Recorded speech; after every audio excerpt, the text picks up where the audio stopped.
Museveni ajjasa nnyo amale abasuule gwebuuza Sipapa.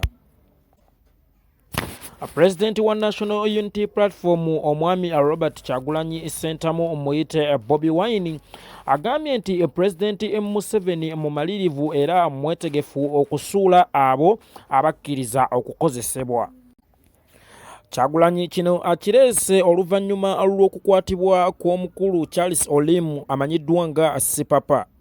Sipapa yakwatibwa wiiki 2 emabega era naggalirwa ku kitebe ky'abambega ekireka.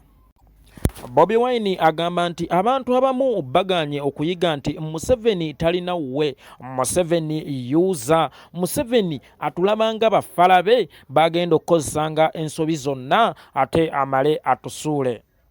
Kyewuunyisa nnyo wadde nga tekyewuunyisa abamu kubakkiriza okubeera nga bakozesebwa kati bali ku mikutu gy'amawulire bakaaba omuli bafuulufiga omuli bayisima omuli baani.